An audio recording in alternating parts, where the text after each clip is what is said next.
आपके साथ विभा उपाध्याय और लोकसभा चुनाव 2024 का सबसे बड़ा शो लेकर हम हाजिर हैं। दुनिया के सबसे बड़े लोकतंत्र का अगला प्रधानमंत्री कौन बनेगा, इस पर देश ही नहीं दुनिया भर की निगाहें टिकी हुई हैं। इस बेहद ही खास शो में हम आपको अलग अलग सेगमेंट के जरिए देश भर की चुनावी खबरें दिखाते हैं। तमाम खबरों पर नजर दौड़ाएंगे, लेकिन सबसे पहले शुरुआत करते हैं आज की सबसे बड़ी चुनावी खबर से।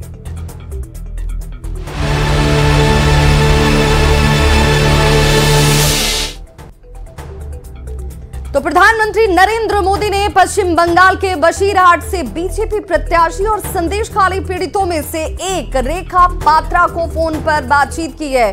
पीएम ने उन्हें शक्ति स्वरूपा बताया। पीएम मोदी ने रेखा पात्रा से कहा कि आप बड़ा दायित्व निभाने जा रही हैं। इसके जवाब में बीजेपी प्रत्याशी ने कहा कि लगता है कि राम जी का हाथ मेरे सिर पर है। रेखा ने कहा कि संदेश खालियों के दोषियों को सजा मिलनी चाहिए, हम वोट दे सकेंगे। आपका बहुत धन्यवाद कि आप हमारे साथ आए। पीएम मोदी ने रेखा से कहा कि आपकी बात चुनाव आयोग तक पहुंचेगी। इलेक्शन कमीशन आपकी पीड़ा समझेगा कि आपने 2011 से वोट ही नहीं दिया है।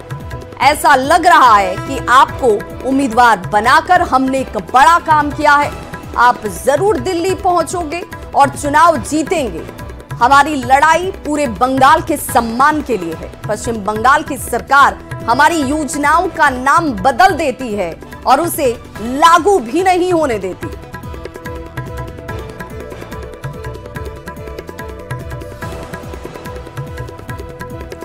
रेखा पात्रा से प्रधानमंत्री नरेंद्र मोदी ने फोन पर बातचीत की है और उन्होंने कहा कि आपकी जो पीड़ा है 2011 से ही जो वोट नहीं देने की पीड़ा है, जो आपका लोकतांत्रिक अधिकार है, वो अधिकार आपको मिले।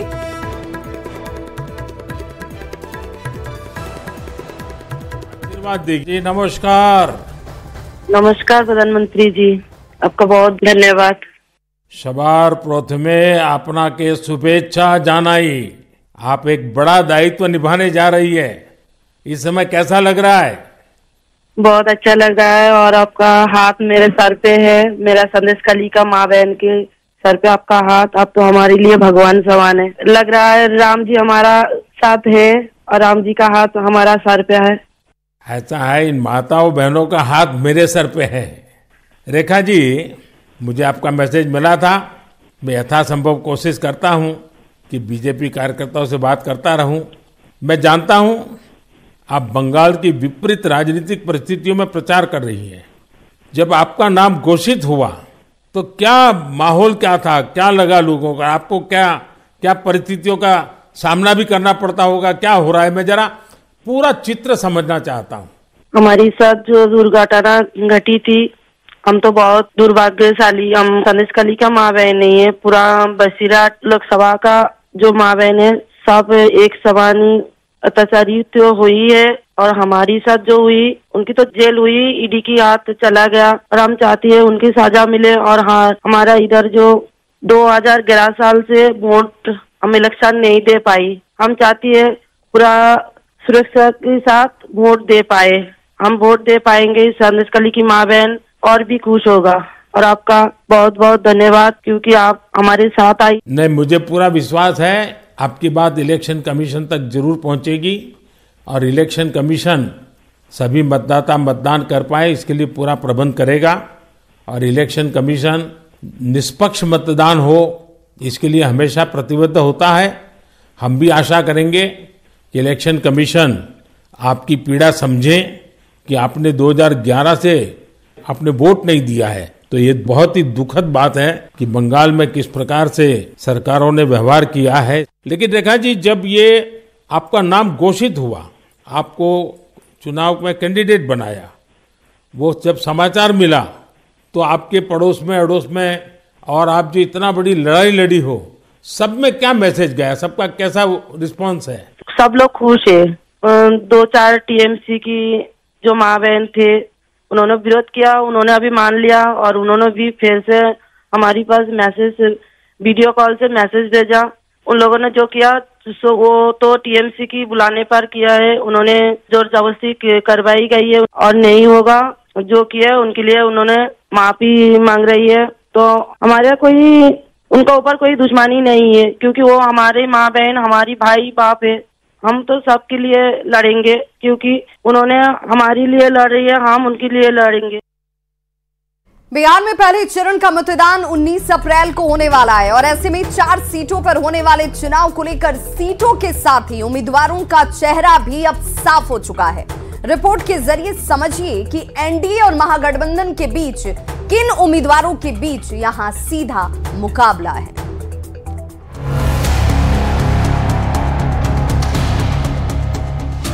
2024 लोकसभा चुनाव के पहले चरण से ठीक पहले बिहार का चुनावी तापमान बढ़ गया है।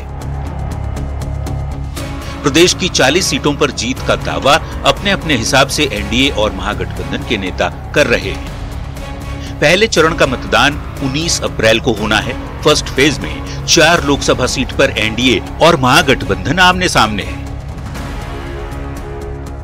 पहले चरण में गया, औरंगाबाद, नवादा और जमुई लोकसभा सीट पर चुनाव होगा। गया में हम प्रत्याशी जीतन राम मांझी का मुकाबला आरजेडी उम्मीदवार कुमार सर्वजीत से है। औरंगाबाद में बीजेपी प्रत्याशी सुशील कुमार सिंह का मुकाबला आरजेडी उम्मीदवार अभय कुशवाहा से है। तो नवादा में बीजेपी प्रत्याशी विवेक ठाकुर का मुकाबला आरजेडी उम्मीदवार श्रवण कुशवाहा के साथ है। तो जमुई में एलजेपीआर प्रत्याशी अरुण भारती और आरजेडी उम्मीदवार अर्चना रविदास के बीच मुकाबला होगा। गया सुरक्षित सीट है, जहां बड़ी संख्या में दलित वोट बैंक है। गया सीट पर मांझी समुदाय का दबदबा रहा है। ऐसे में इस बार एनडीए ने जीतन राम मांझी को कैंडिडेट बनाया है। आरजेडी ने कुमार सर्वजीत को उम्मीदवार बनाकर गया में पासवान जाति के वोट बैंक को साधने की रणनीति बनाई है। तो औरंगाबाद से आरजेडी पहली बार भाग्य आजमा रहा है। कांग्रेस यहां से 9 बार जीत दर्ज कर चुकी है। बीजेपी ने अपने सिटिंग एमपी सुशील कुमार सिंह पर भरोसा जताया है। नवादा सीट की बात करें तो यहां आखिरी बार 2004 में आरजेडी के वीरचंद पासवान ने जीत दर्ज की थी, पर अब इस सीट पर एनडीए की पकड़ मजबूत है। बीजेपी ने वरिष्ठ नेता डॉक्टर सीपी ठाकुर के बेटे विवेक ठाकुर को पार्टी का उम्मीदवार बनाया है। जमुई लोकसभा सीट अनुसूचित जाति के उम्मीदवारों के लिए आरक्षित है। पिछले 2 चुनाव के नतीजों की यदि बात करें तो इस सीट पर लोक जनशक्ति पार्टी बेहतर स्थिति में है। चिराग पासवान के हिस्से आई जमुई सीट पर इस बार चिराग ने अपने बहनोई अरुण भारती को उम्मीदवार बनाया है, जो पहली बार चुनाव लड़ रहे हैं। आरजेडी ने जमुई से अनुसूचित जाति की उम्मीदवार अर्चना रविदास को चुनावी मैदान में उतारा है। Bureau report, news 18। तो एक तरफ उम्मीदवारों की दावेदारी के साथ ही जीत के दावे भी किए जा रहे हैं, पर बिहार में महागठबंधन के बीच सीटों का पेच फंसा हुआ नजर आता है। खासकर कांग्रेस और आरजेडी के बीच बातचीत तक ठीक तरीके से नहीं हो पा रही और ऐसे में चुनाव की जंग में कैसे एनडीए से मुकाबला हो पाएगा, ये समझना मुश्किल है। देखिए हमारी ये रिपोर्ट।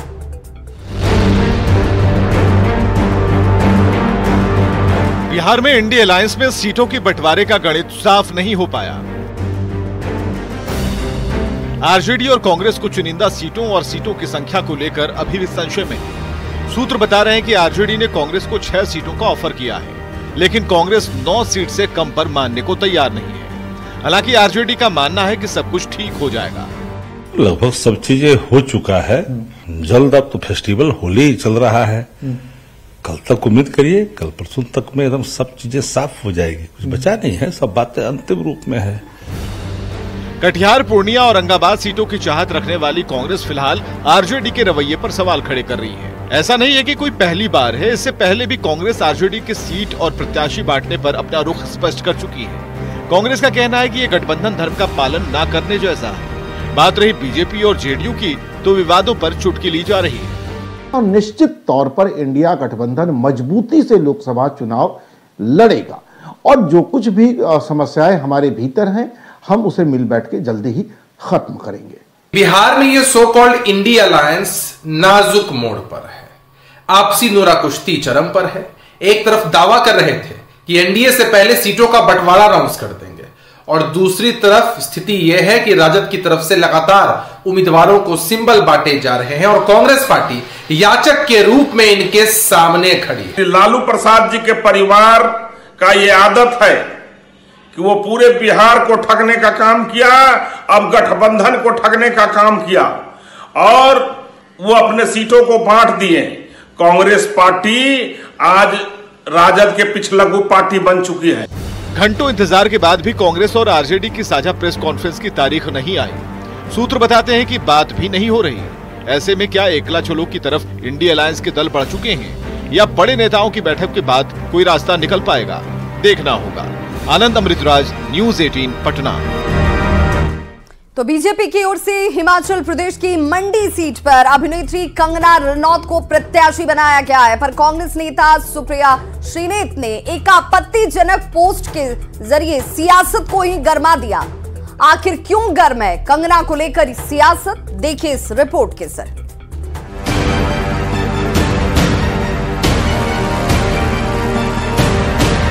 हिमाचल प्रदेश की मंडी से बीजेपी की उम्मीदवार कंगना रनौत की तस्वीर के साथ ये पोस्ट किसी ऐरे गैरे या फर्जी अकाउंट से नहीं किया गया है। कंगना पर यह आपत्तिजनक पोस्ट देश के सबसे बड़े विपक्षी दल की राष्ट्रीय प्रवक्ता ने किया है और उससे भी ज्यादा शर्मनाक ये कि पोस्ट करने वाली खुद एक महिला है। होली के दिन कांग्रेस प्रवक्ता सुप्रिया श्रीनेत के इंस्टाग्राम अकाउंट से जैसे ही ये पोस्ट हुआ, लोगों ने अपनी नाराजगी जताना शुरू कर दिया। कुछ ही देर में ये पोस्ट सोशल मीडिया पर वायरल हो गया। आनंद फानन में सुप्रिया श्रीनेत ने पोस्ट को डिलीट किया, लेकिन तब तक बहुत देर हो चुकी थी। सोशल मीडिया पर केंद्रीय मंत्री से लेकर नेता, आम लोग सभी ने सुप्रिया के खिलाफ मोर्चा खोल दिया। वहीं सुप्रिया ने सफाई दी, लिखा कि उन्होंने नहीं बल्कि उनका अकाउंट चलाने वाले किसी दूसरे ने ऐसा किया है। मेरे फेसबुक और इंस्टाग्राम अकाउंट का एक्सेस कई लोगों के पास है। उसमें से किसी एक व्यक्ति ने आज एक बेहद घृणित और आपत्तिजनक पोस्ट की। मुझे जैसे ही पता चला, मैंने सर्वप्रथम उस पोस्ट को डिलीट किया, क्योंकि जो कोई भी मुझे जानता है वो अच्छी तरह से जानता है कि मैं कभी भी किसी भी महिला के खिलाफ व्यक्तिगत भद्दी और भोंदी टिप्पणी कर ही नहीं सकती हूं। मैं इसकी घोर विरोधी हूं। लेकिन सुप्रिया के खिलाफ हमला नहीं थमा। खुद कंगना रनौत ने सुप्रिया को संयमित शब्दों में जवाब दिया और महिला मर्यादा की याद दिलाई। कांग्रेस पूरे मामले पर चुप्पी साधे हुई है। हालांकि इक्के दुक्के नेता सुप्रिया का बचाव करने की कोशिश तो जरूर कर रहे हैं, लेकिन उन्हें भी पता है कि कांग्रेस अब घिर चुकी है। राष्ट्रीय महिला आयोग ने इस मामले में चुनाव आयोग से शिकायत की है, मामले में कार्रवाई की मांग की है। जैसे ही मैंने ट्विटर पे ये पढ़ा, हमने इस पे सुओ मोटो लिया है और इलेक्शन कमीशन को लिखा है कि इनके अगेंस्ट कंप्लेन स्टेप्स लिए जाएं।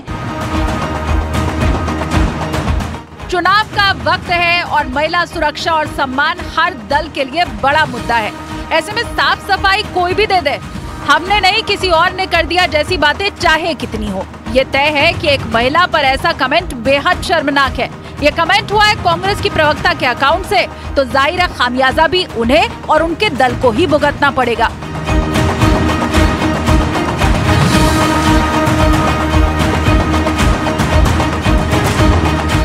और अब बात पंजाब की, जहां पर न तो कांग्रेस और आप में गठबंधन हुआ और न ही बीजेपी और शिरोमणि अकाली दल के बीच ही गठजोड़ हो पाया।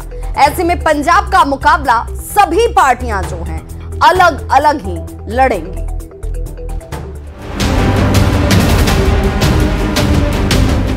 एनडीए मिशन 400 पार के साथ 2024 के चुनावी मैदान में है और इसके लिए अलग अलग राज्यों में अलग अलग दलों को एनडीए के साथ जोड़ने की मुहिम भी चल रही है। लेकिन एनडीए की इस मुहिम को एक बार फिर से झटका लगा है। पहले ओडिशा में बीजेडी के साथ बात नहीं बनी, तो अब पंजाब में अकाली दल के साथ कई दौर की बातचीत के बाद सहमति नहीं बन पाई, जिसके बाद बीजेपी ने यहाँ अकेले चुनाव लड़ने का ऐलान कर दिया। भारतीय जनता पार्टी पंजाब के लोक सभा चोन कल्ले लड़न जा रही है। पंजाब में पिछले कई दिनों से बीजेपी और अकाली दल के बीच समझौता कंफर्म होने की अटकलें तेज थी और इसको इसलिए भी पुख्ता माना जा रहा था क्योंकि शिरोमणि अकाली दल हमेशा से एनडीए का स्वाभाविक घटक रहा है। 1998 में एनडीए के गठन के साथ इससे जुड़ा अकाली दल करीब 2.5 दशक तक एनडीए का अटूट हिस्सा रहा। 2021 में केंद्र के कृषि कानून और किसानों के विरोध के डर से अकाली दल ने एनडीए का साथ तो जरूर छोड़ा, लेकिन इसका चुनावी फायदा उसे नहीं मिला और तभी से गाहे बगाहे ये चर्चा होती रही कि अकाली दल की एनडीए में वापसी हो सकती है। लेकिन अब 2024 के चुनाव में तो फिलहाल ऐसा नहीं हो सका। हमारी विचारधारा जो है वो देश हित में संविधान सम्मत है उनकी संविधान के संशोधन करने वाली है। अब राजोबाणा की फांसी हुई है, पहले फांसी उसकी माफ हो, उसके बाद में उस पर उम्र कैद में तब्दील हो, फिर कोई सोच विचार हो। वो कहते हैं कि अभी छोड़ दो। और बंदी सिंहों को सिर्फ 4 रह गए हैं, बाकी सब छोड़ दिए गए हैं, पैरोल पे हैं। अब बात पंजाब में दोनों दलों के वोट बैंक की। साल 2019 में दोनों दलों ने साथ मिलकर लोकसभा चुनाव लड़ा था, जिसमें बीजेपी और अकाली दल दोनों ने 2-2 सीटों पर जीत दर्ज की थी। हालांकि इस चुनाव में कुल 13 सीटों में अकाली दल ने 10 सीटों पर, जबकि बीजेपी ने सिर्फ 3 सीटों पर चुनाव लड़ा था। 10 सीटों पर अकाली को करीब 28%, jabki 3 सीटों पर बीजेपी ने करीब 10% वोट हासिल किए थे। वहीं 2022 के विधानसभा चुनाव में दोनों ही दल अलग अलग मैदान में उतरे। 117 सीटों वाली विधानसभा के लिए अकाली दल ने 97 उम्मीदवार उतारे और करीब 22% वोट के साथ सिर्फ 3 सीटों पर ही जीत दर्ज कर सका। वहीं 73 सीटों पर लड़ने वाली बीजेपी ने 10% से अधिक वोट प्रतिशत के साथ 2 सीटों पर जीत हासिल की। तो कुल मिलाकर पंजाब के चुनावी मैदान में इस बार कोई गठबंधन नहीं उतरेगा। न तो दिल्ली में साथ लड़ने वाली कांग्रेस और आम आदमी पार्टी की यहाँ बात बनी और न ही एनडीए का समझौता कामयाब हो सका। ऐसे में पंजाब की 13 सीटों पर अब चौतरफा मुकाबला तय है।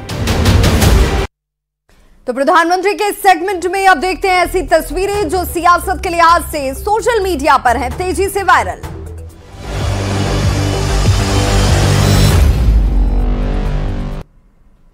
तो दिल्ली में बीजेपी सांसद मनोज तिवारी ने अपने आवाज पर भोजपुरी गीत गाकर जोरदार तरीके से रंगों का त्योहार मनाया। ये तस्वीर इस वक्त सोशल मीडिया पर तेजी से वायरल है।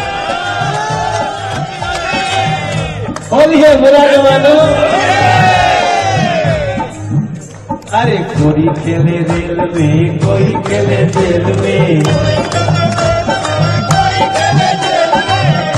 अरे सबके घर उड़े अबीरा।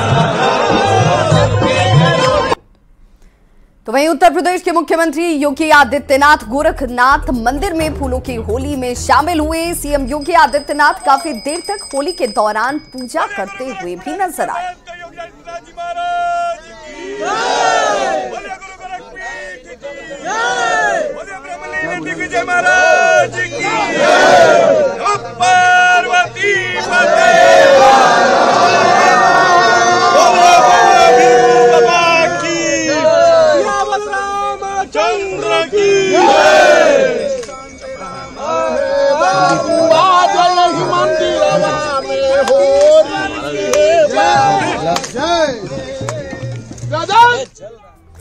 वहीं बीजेपी कार्यकर्ताओं और समर्थकों के साथ कंगना रनौत ने होली खेली। कंगना की तस्वीरें सोशल मीडिया पर इस दौरान वायरल हैं।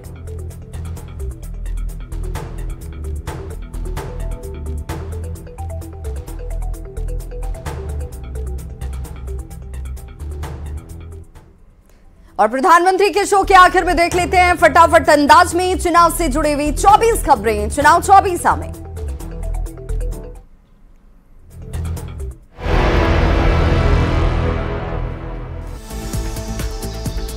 बिहार कांग्रेस और आरजेडी के बीच हो रही बातचीत पर नजर। सूत्रों के हवाले से खबर, 9 सीटों पर चुनाव लड़ना चाहती है कांग्रेस। होली के दिन शिक्षकों की ट्रेनिंग पर केंद्रीय मंत्री गिरिराज सिंह ने जताई नाराजगी। कहा बंधुआ मजदूर नहीं है शिक्षक, शिक्षकों को डराना सही नहीं। होली की छुट्टी के दौरान शिक्षकों को ट्रेनिंग दिए जाने पर जेडीयू के मुख्य प्रवक्ता नीरज कुमार ने उठाए सवाल। शिक्षा विभाग के फैसले को बताया दुर्भाग्यपूर्ण। हम पार्टी के संरक्षक और पूर्व सीएम जीतन राम मांझी से पीएम मोदी ने फोन पर की बात। चुनाव में जीत की दी शुभकामनाएं। औरंगाबाद में बीजेपी प्रत्याशी सुशील कुमार सिंह के समर्थन में आयोजित जनसभा में पूर्व सीएम जीतन राम मांझी ने लगाए जय श्री राम के नारे। ठेठ अंदाज में मोदी सरकार की जमकर की तारीफ। समस्तीपुर सांसद प्रिंस राज ने विनोद तावड़े से की मुलाकात। सियासी गलियारे में चर्चाओं का बाजार गर्म। मुजफ्फरपुर में बीजेपी प्रत्याशी राजभूषण निषाद का कार्यकर्ताओं ने किया भव्य स्वागत। टिकट मिलने पर राजभूषण निषाद ने पीएम मोदी और बीजेपी के सभी नेताओं का जताया आभार। बक्सर से टिकट नहीं मिलने के बाद सांसद अश्विनी चौबे का पहला बयान आया सामने। कहा सत्य परेशान हो सकता है, पराजित नहीं। सत्य और संघर्ष ही मेरे जीवन की पूंजी।